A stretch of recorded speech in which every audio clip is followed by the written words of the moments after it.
A key battleground in the forthcoming election campaign will, of course, be the NHS. The last 12 months have seen the health service hit by a series of unprecedented strikes by nurses, junior doctors and consultants. And just in the last week, consultants and junior doctors staged a 3-day walkout in England in an ongoing row over pay in what was the longest ever joint strike in the history of the NHS. The Labour leader, Keir Starmer, has in the past urged Labour MPs to stay away from picket lines and threatened to sack any shadow ministers who failed to do so.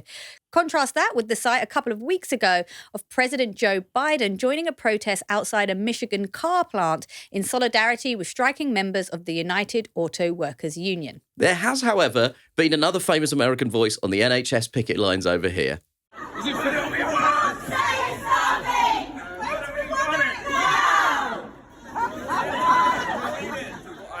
NHS nurses. They took incredible care of my family over the years, and what they're asking for is really quite reasonable. I'm at Great Ormond Street Hospital right now.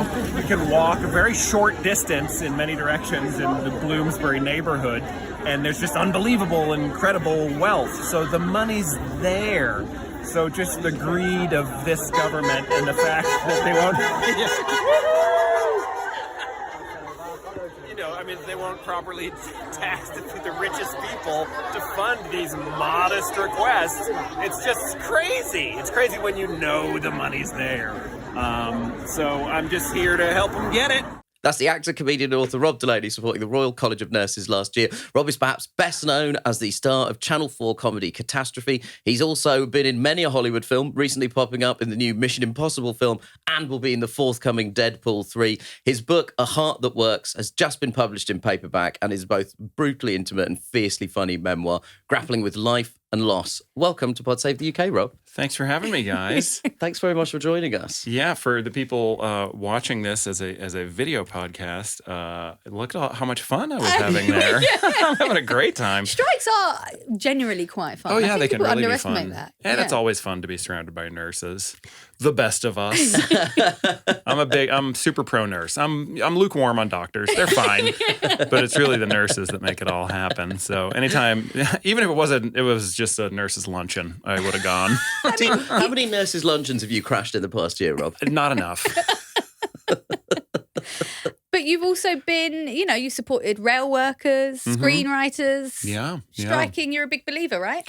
Yeah, well, I mean, income inequality these days, both in the UK and the US, is back at Gilded Age levels. Yeah. And there's enough to go around, because I've now existed at a few different strata and in a few different tax brackets. So I've had no money, and I've been lucky to work in this career and then make a lot of money. And I've just seen there's enough to go around. So you can't hide it from me. Maybe my sort of success happened too quickly for me to forget what it's like at the bottom of the ladder. But it's like, what's going on up here? You've been a very, very vocal supporter of the NHS, and a lot of the book deals with your son Henry's illness and death and your experience and your family's experience of being cared for by the NHS.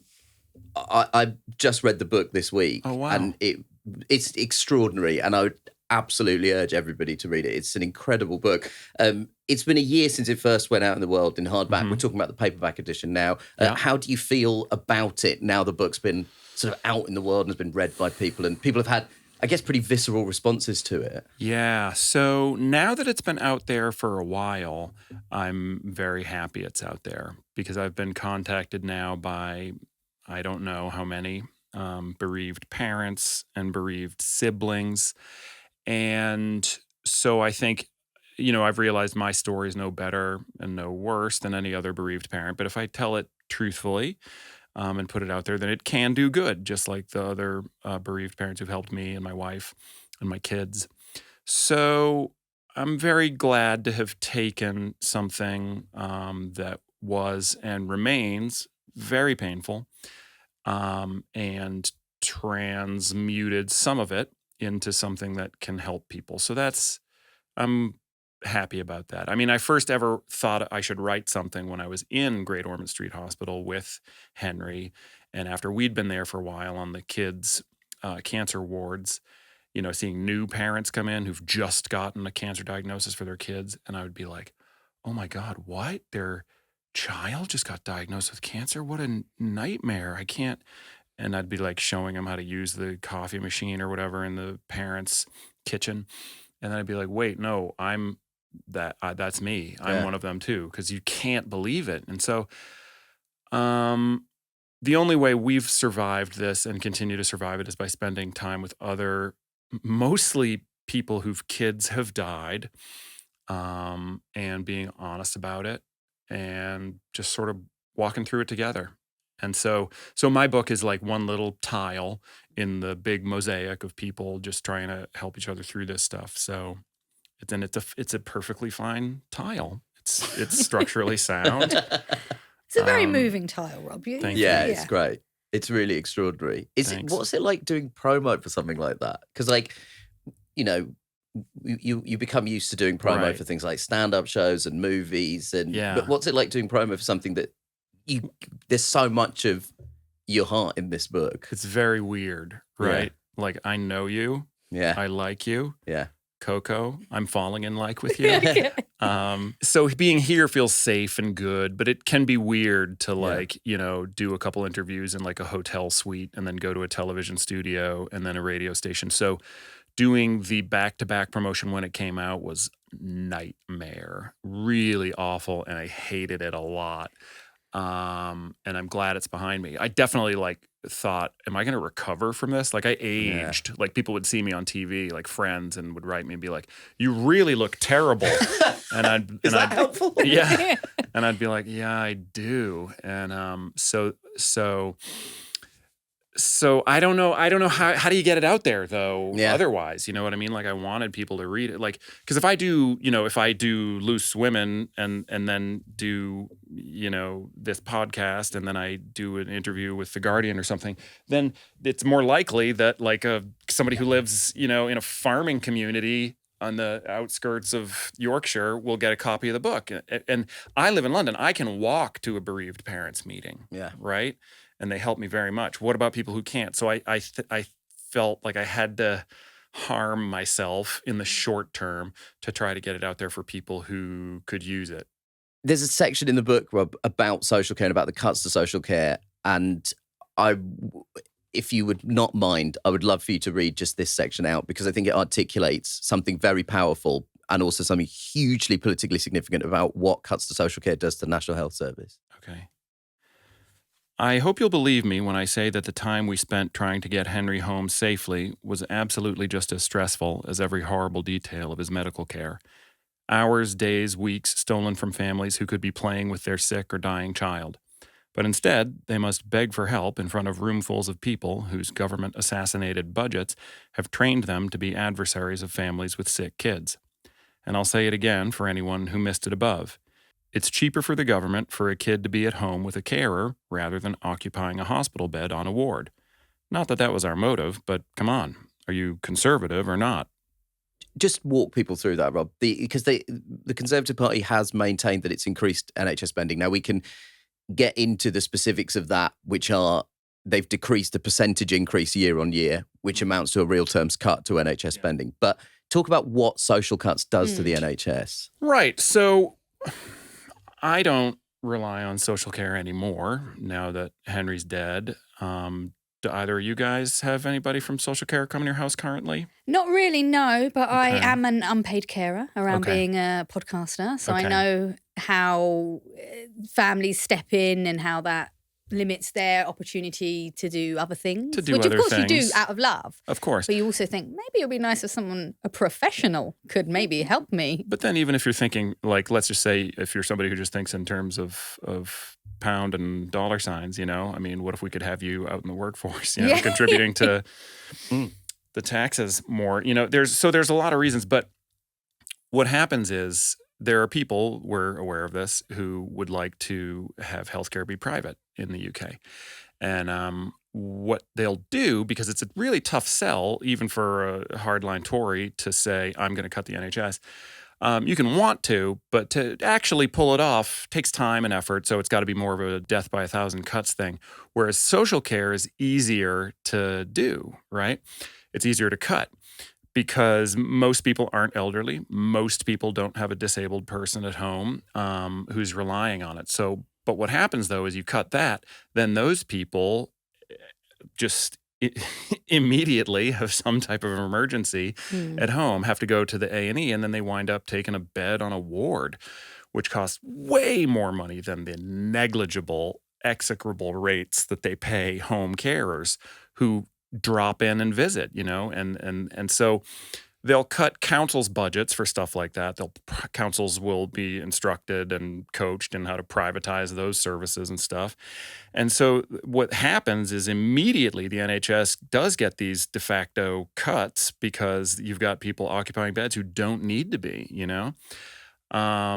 It's an elderly guy who fell down the stairs and hit his head and got injured because he didn't have somebody there to be like, you take this pill, Mr. Phillips.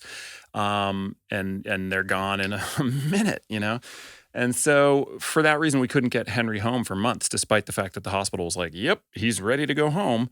They couldn't and wouldn't discharge him because the community wasn't a safe enough place for him because they didn't have carers who were banded or qualified high enough to take care of him. And that qualification wasn't a nursing degree. It was just like, do they know how to clean and protect a kid's tracheostomy tube, which is something he had. And I don't have a medical degree, but I became qualified pretty quickly to do that. It's not fun, but it doesn't, you don't have to go to school for it. And so, if they'd wanted him to be home earlier, they could have. He could have been home earlier, but people like him and whomever you're caring for are not deemed, worthy of that. And so then it's easier. It becomes easier in the future to privatize health services more easily. It's weird as well, I think, just talking about that relationship between families and carers, because I often feel like, I have caring responsibilities, but they're not full time. I still have a job, I still have a life, but there's something I have to do. That's fine. And I often think about how my love has been exploited commercially, because you're not going to let someone you love suffer. Right. You want them to live with dignity. You want them someone to check in. You want them to have all of that stuff. So, the system exploits your love. I guess they know that, your friends and your loved ones will pick up the pieces, so they don't need to. Does that make sense? Well, it's really interesting because then you start to realize that, austerity is a decision that is made and made again each morning when certain people in the government wake up and they sign off on it each morning. So it's a conscious choice to devalue these things. So that's maddening, of course. It just makes good economic sense to just fund the hell out of the NHS because all three of our gorgeous bodies are going to fall apart and rot at some point and have some sort of problem and need help. So just acknowledge that and work through it. Yeah, we've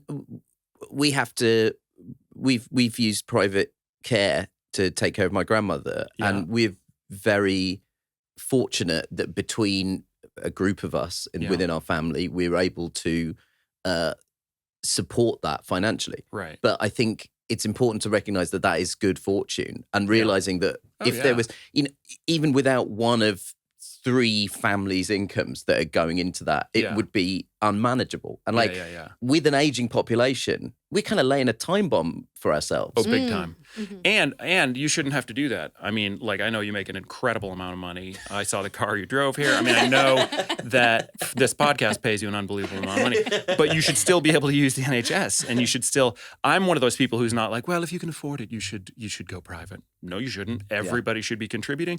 Everybody should be taking the care that they need out of the system, and it would be more cost effective too if you're doing that. When people talk about in America, they'll be like, well, there's no one size fits all approach to healthcare. There absolutely is. You broke your knee, you need your knee fixed. You know what I mean? You have diabetes, you need insulin. You'll hear things, in a state that's, in a country that's 50 states with 50 different healthcare systems. Insane, right? Yeah. You'd be like, well, in Illinois, we do it a little different than we do in Kentucky. Why? Sew up the big gaping wound, meatball. That's crazy. Everybody should use the NHS, from the king down to the bottom of the ladder, which is, this Tell you guy what, it Jeff would definitely improve it, wouldn't it? Stand-up comedian. You had some pretty specific experience of, using the American healthcare system after a particularly bad car crash that you wrote about extensively in your last book. So you really interacted with that healthcare system, and Yes. you've always been amazing at kind of shaking us as a country out of our complacency about what we have with the NHS. I mean, Right. I don't think it can be restated often enough, but so please do it again. Okay. How much fucking worse is it with the American healthcare system? Well, let me say out of the gate that there are great nurses and great doctors in the U.S. So is there great care to be had? Absolutely. The problem is, are you going to be able to access it? And if you are you then going to be hounded by medical debt collectors? Yeah. Or perhaps the most popular and widespread problem is you do have private health insurance. Either it's you've bought it on the open market, which is unbelievably expensive. It would be about $1,300 for me to insure my family a month. Wow. A month? Yeah, a Sorry. month. A month, right? And now maybe you can get that through your job as a benefit, which is another thing, because people get welded to their jobs in America because they're terrified. So, for example, it would be 21 years ago, almost 22 years ago, I drove a car into a building. My fault. I was blackout drunk on account of my alcoholism. And I've been sober since. So I got sober and, have contributed enough, I guess, to the tax coffers of both the U.S. and the U.K. to make my life financially worthwhile, to the government only. But I did have private health insurance, for which back then I paid, I think, $120 a month for 21 years ago. And paid out of pocket $120 a month.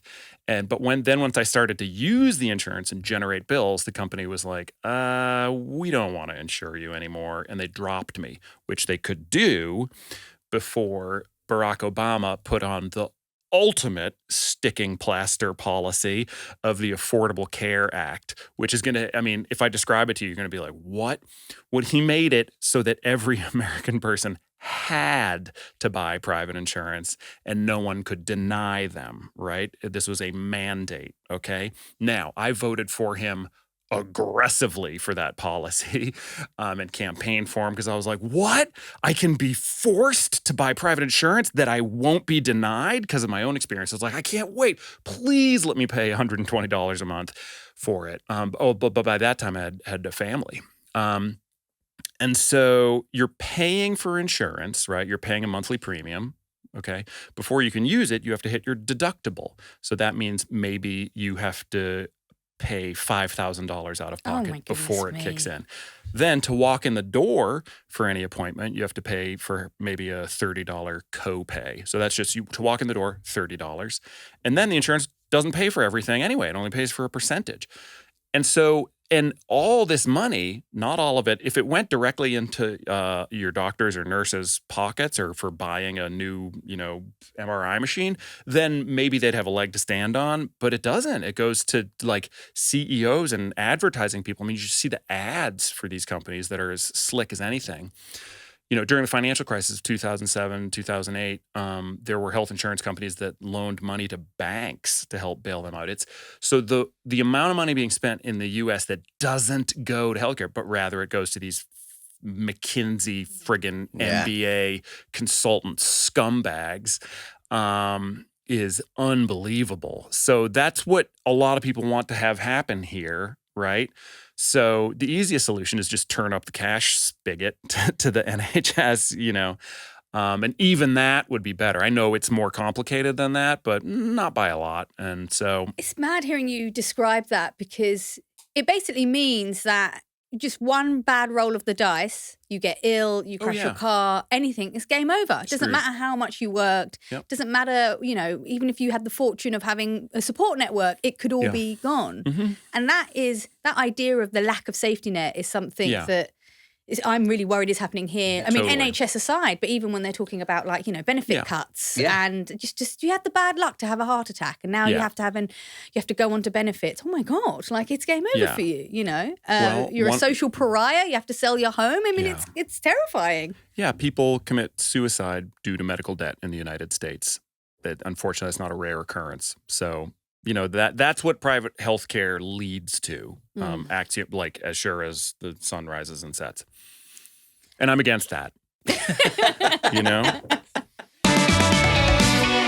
I am really curious to ask you, because you have always been a politically activated and engaged person.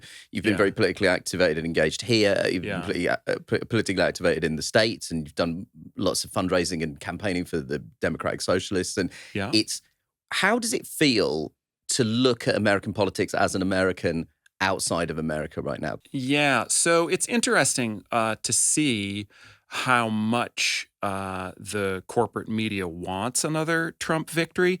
Because, for example, I don't know if you would have paid attention to this, but we had midterm elections last year, and they were like preparing the funeral for the Democratic Party beforehand, and then whoops, they drastically outperformed the polls, which were all funded by big media companies who were like, please, because the best thing in the world for the Rupert Murdochs, the Paul Dackers, the whoever's in charge of CNN, is for half the people to hate the other half, right? So they really work hard to keep it like that, maybe with a slight tilt towards the right, because it's just easier. If we hate each other, then we're not going to look up at what the boot on our neck, And so I am disheartened. But if you see the midterms and then after that, Roe v. Wade was struck down by the Supreme Court, and women and the men who love women all over the United States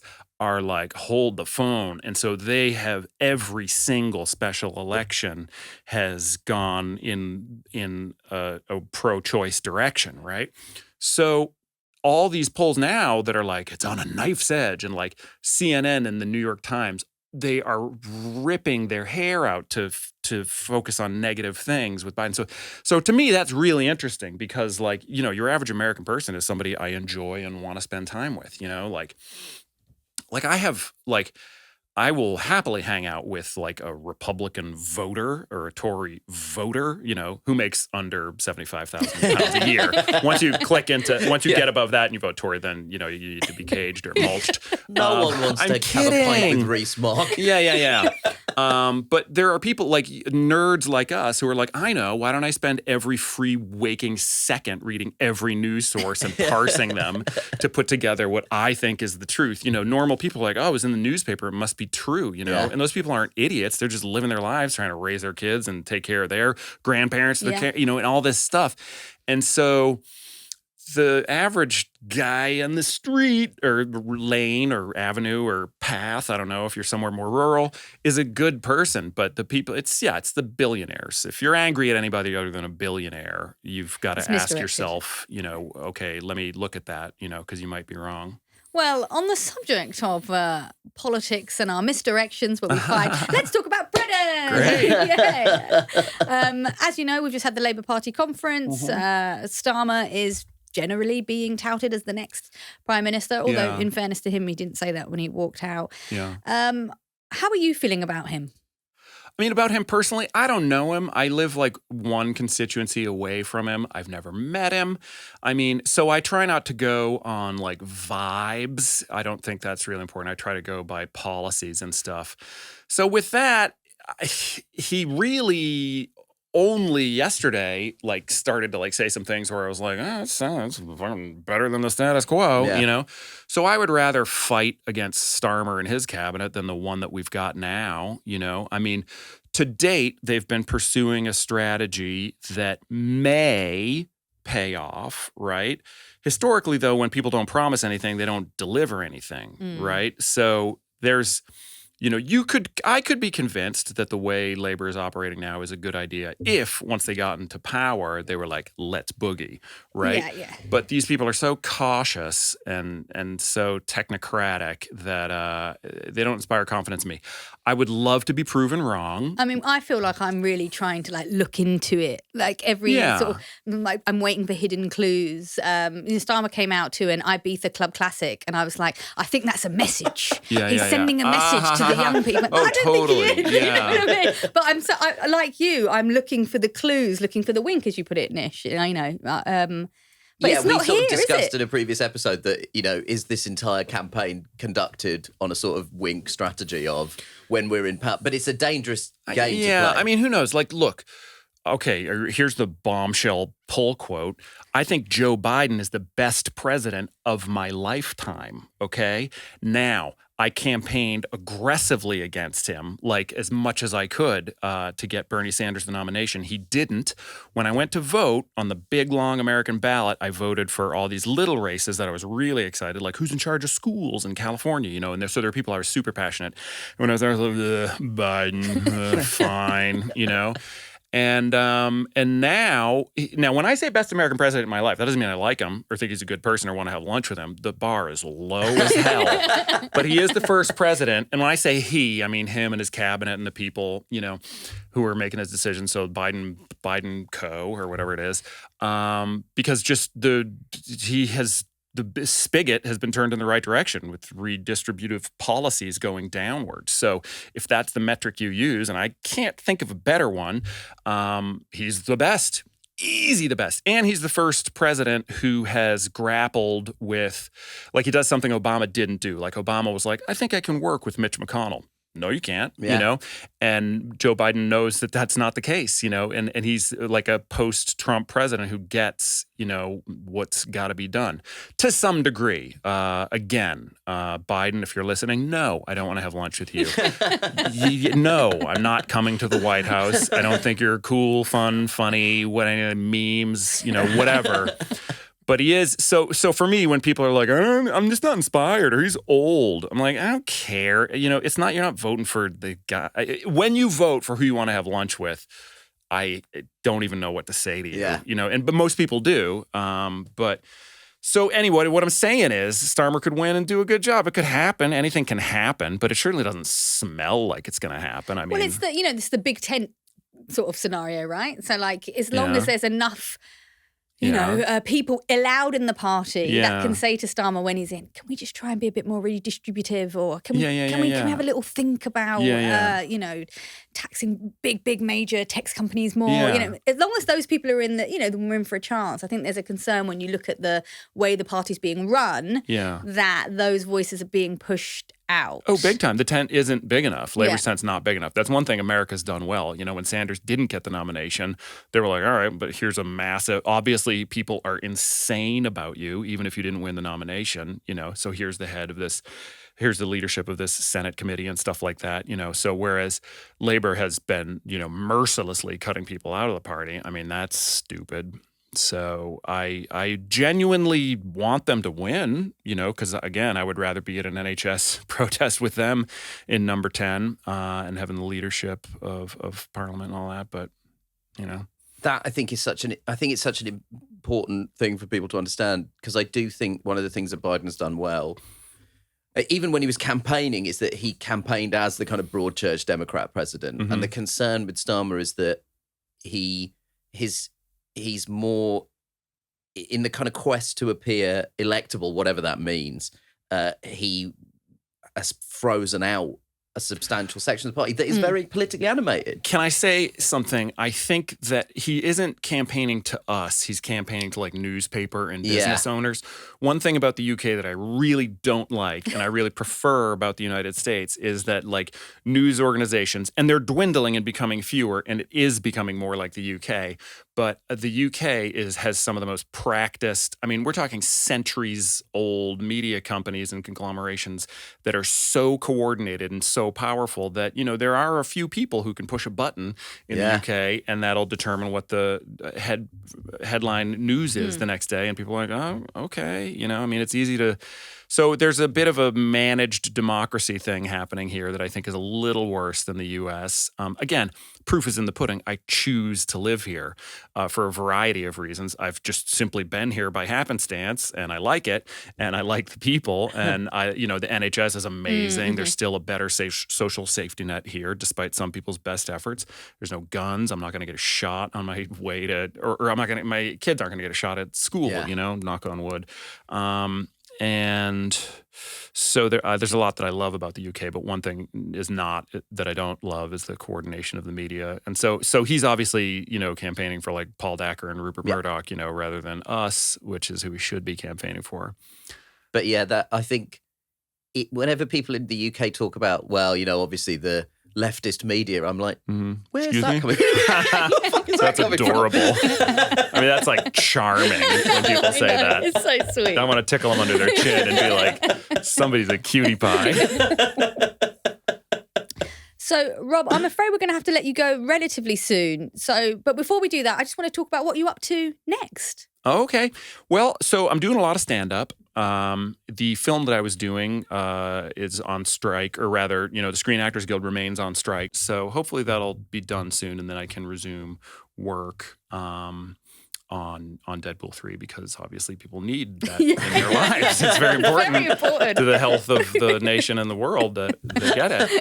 And if they get my performance, I feel bad for people who are not able to be continually, hitting refresh on Rob Delaney content. What does Tom Cruise smell like? I wouldn't say that he had a smell. I spent 1 week with him in one room. He did the best thing you could do, which is not have a smell. Because after a while you might get tired of it. This is a PSUK exclusive. Tom Cruise is entirely odorless. Yeah, he has no odor. Yeah. Wow. There are pheromones, so you're very charged up, but those don't have a smell. So you get very riled up around him because he's very exciting molecularly. I had a great time on that one. Yeah. I feel like we should put Tom Cruise on a picket line. Because he's very good at getting the crowd going. Oh God, yeah. I wonder if he'd be up for Although it. I gotta say, no, I'm sure he would be. But it is funny, when I've been doing these rallies of late, and you go up, I'll go up, and then Mick Lynch will come on after me, and I'm like a professional talker. I try to talk and make people laugh and stuff, and I'm practiced at talking extemporaneously and stuff. It's so much scarier to go up and share a bill with Mick Lynch or Eddie Dempsey than it is Chris Rock, because these guys just know how to rile up a crowd. Right. They make because you know how sometimes we'll do a show and there's a warm-up comic, and that's a very specific skill set that I tip my hat to. So these guys make the warm-up comic. They're like the ultimate warm-up comic.